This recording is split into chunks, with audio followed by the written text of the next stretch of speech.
ಸರ್ಕಾರಿ ಕಚೇರಿಗಳ ಎಡವಟ್ಟಿನಿಂದ ಬಡ ಮಹಿಳೆಯ ಬದುಕೆ ಬೀದಿಗೆ ಬಿದ್ದಿದೆ. ಸತ್ತ ತಾಯಿಯ ಮರಣ ಪ್ರಮಾಣ ಪತ್ರಕ್ಕಾಗಿ ಅರ್ಜಿ ಸಲ್ಲಿಸಿದ ಮಗಳಿಗೆ ಅಧಿಕಾರಿಗಳು ಜೀವಂತವಾಗಿದ್ದಾಗಲೇ ಮರಣ ಪ್ರಮಾಣ ಪತ್ರ ಕೊಟ್ಟಿದ್ದಾರೆ. ಜೀವಂತ ಇದೀನಿ ಅಂತ ಸಾಬೀತುಪಡಿಸೋಕೆ ವೃದ್ಧೆ ಕಚೇರಿಗೆ ಅಲ್ದಾಡ್ತಿದ್ದಾರೆ. ಈ ಕುರಿತಾದ ಒಂದು ಕಂಪ್ಲೀಟ್ ರಿಪೋರ್ಟ್ ಇಲ್ಲಿದೆ.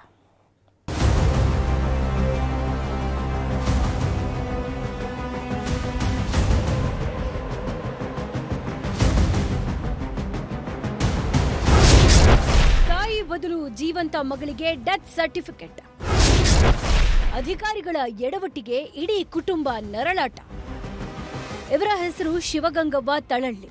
ಹಾವೇರಿ ಜಿಲ್ಲೆಯ ಶಿಗ್ಗಾವಿ ತಾಲೂಕಿನ ಅತ್ತಿಗೇರಿ ಗ್ರಾಮದ ನಿವಾಸಿ. ವಯಸ್ಸಿನ ಈ ಹಂತದಲ್ಲಿ ನೆಮ್ಮದಿಯಾಗಿ ಬದುಕಬೇಕಾಗಿದ್ದ ಈ ಮಹಿಳೆ ಅಧಿಕಾರಿಗಳು ಮಾಡಿದ ಒಂದು ಎಡವಟ್ಟಿನಿಂದ ಸತ್ತವರ ದಾಖಲೆಗೆ ಸೇರಿದಾಳೆ.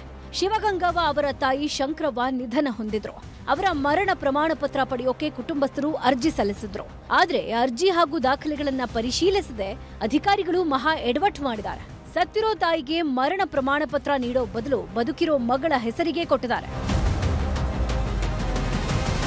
ಆನ್ಲೈನ್ನಲ್ಲಿ ಮರಣ ಹೊಂದಿದ್ದಾರೆ ಅನ್ನುವ ಮಾಹಿತಿ ಅಪ್ಡೇಟ್ ಆದ ಬಳಿಕ ಅದರ ಪರಿಣಾಮ ಒಂದೊಂದಾಗಿ ಗೋಚರಿಸತೊಡಗಿತ್ತು. ಶಿವಗಂಗಾ ಅವರ ಆಧಾರ್ ಕಾರ್ಡ್ ಅಮಾನ್ಯಗೊಂಡಿದೆ. ರೇಷನ್ ಕಾರ್ಡ್ ರದ್ದಾಗಿದೆ. ಗೃಹಲಕ್ಷ್ಮಿ ಯೋಜನೆಯ 2,000 ರೂಪಾಯಿ ಹಣ ನಿಂತು ಹೋಗಿದೆ. ಗಂಡನ ಹೆಸರಲ್ಲಿ ಬರ್ತಾ ಇದ್ದ 14,000 ರೂಪಾಯಿ ಪಿಂಚಣಿಗೂ ಕತ್ತರಿ ಬಿದ್ದಿದೆ. ಕಳೆದ 18 ತಿಂಗಳಿಂದ ಬದುಕಿದ್ರೂ ಸತ್ತವಳಂತೆ ಇದ್ದಾರೆ. ಸರ್ಕಾರದ ದಾಖಲೆಗಳಲ್ಲಿ ಮೃತಪಟ್ಟಿದ್ದಾರೆ ಅಂತ ನಮೂದಾದ ಕಾರಣ ಇಡೀ ಕುಟುಂಬ ಇವತ್ತು ತುತ್ತು ಅನ್ನಕ್ಕೂ ಪರದಾಡೋ ಸ್ಥಿತಿಗೆ ತಲುಪಿದೆ. ನಮ್ಮ ಮರಣ ತರ ಕೇಳಕ್ ಹೋದ್ರಿ, ನಂದು ಕೊಟ್ಟಿದ್ರಿ, ನಂದು ಕೊಡತ್ಲೆ ನನ್ನ ಮಗ ಯಾವ್ದ ಹುಡುಗನ ಕಡೆಯಿಂದ ಓದಿಸ್ತೀನಂತ್ರಿ. ಅಲ್ಲಿಪ್ಪ ನಿಮ್ಮ ಅವಂದು ಕೊಟ್ಟರಲ್ಲ, ನಿಮ್ಮ ಅಮ್ಮಂದು ಕೊಟ್ಟಿಲ್ಲ ಅಂತ ಅಂದ್ರಂತ್ರಿ. ಅವ ಹೋಗಿ ಅಲ್ಲಿಪ್ಪ ಹಿಂಗೆ ಕೊಟ್ಟಿಯಲ್ಲ, ನಮ್ಮ ಅವಂದು ಕೊಟ್ಟಿದ್ದಿ, ನಮ್ಮ ಅಮ್ಮಂದು ಕೊಡು ಅಂತಂದ್ರೆ ಬಡ ಹರಿದು ಕಟ್ರಿ ಮತ್ತೆ ಅಕ್ಕಿಗೆ ಓದಿಗೆ ಹೋದ್ರಿ. ಒಂದು 2 ದಿನ ಬಿಟ್ಟು ಅಕ್ಕಿಗೆ ಓದಿಲ್ಲಮ್ಮ ನೀನು ಬರಂಗಿಲ್ಲ, ನೀನು ತೆಗ್ದಾರ ಅಂದರು. ಡೆತ್ ಸರ್ಟಿಫಿಕೇಟ್ ರದ್ದುಪಡಿಸೋಕೆ ಪಂಚಾಯತ್ ಕಚೇರಿಯಿಂದ ಹಿಡಿದು ತಾಲೂಕು ಕಚೇರಿ, ಜಿಲ್ಲಾ ಕಚೇರಿ, ಬೆಂಗಳೂರಿನ ಅಧಿಕಾರಿಗಳವರೆಗೂ ಅಲೆದಾಡಿದ್ದಾರೆ.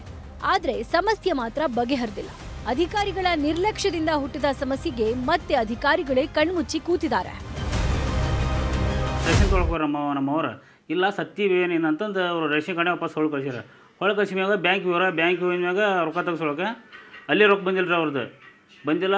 ಬಂದ್ಮೇಲೆ ಆಕಿ ನಮ್ಮ ಮಮ್ಮಿಯವ್ರಿಗೆ ಭಾಳ ಹೋಗ ಸುಸ್ತಾಗಿ ಇದನ್ನು ಬಿದ್ದುಬಿಟ್ರೆ ಅಲ್ಲೇ ಮೋರ್ಚಿ ಬಂದು ಬಿದ್ದ ಮೇಲೆ ಅವರು ನಮ್ಗೆ ಬ್ಯಾಂಕ್ನವ್ರು ಫೋನ್ ಮಾಡಿ ಹಿಂಗೆ ಆಯ್ತಪ್ಪ, ಹಿಂಗಿಲ್ಲ ನಿಮ್ಮ ಅವ್ರದ್ದು ಮರಣ ತರ ನಮ್ಮ ಹತ್ರ ನಿಮ್ಮ ಅಪ್ಪನ ಪೆನ್ಷನ್ ಪೇಮೆಂಟ್ ಬಂದಾಗೈತಿ, ರದ್ದಾಗೈತಿ ಅಂದ್ರೆ ಅದಕ್ಕೆ ಹಿಂಗೆ ಹೋಗಿ ನಾವು ಕರ್ಕೊಂಬಂದು ಪಂಚಾಯತಿ ಎಲ್ಲ ಕೇಳಿದ್ರಿ. ಕೇಳಿದ್ಮ್ಯಾಗ ಅವ್ರು ಸೊಲ್ಯೂಷನ್ ಏನು ಕೊಡಲ್ರಿ ಪಂಚಾಯತರ. ಬದುಕಿರೋ ಮಹಿಳೆಯನ್ನೇ ಸತ್ತವಳೆಂದು ಘೋಷಿಸಿರುವ ಅಧಿಕಾರಿಗಳ ನಿರ್ಲಕ್ಷ್ಯ ಪ್ರಶ್ನೆಗಳನ್ನ ಹುಟ್ಟುಹಾಕಿದೆ.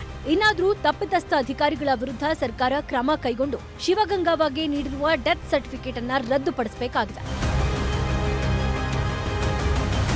ನಾಗರಾಜ್ ಮಾಕಾಪೂರು, ನ್ಯೂಸ್ 18 ಕನ್ನಡ, ಹಾವೇರಿ.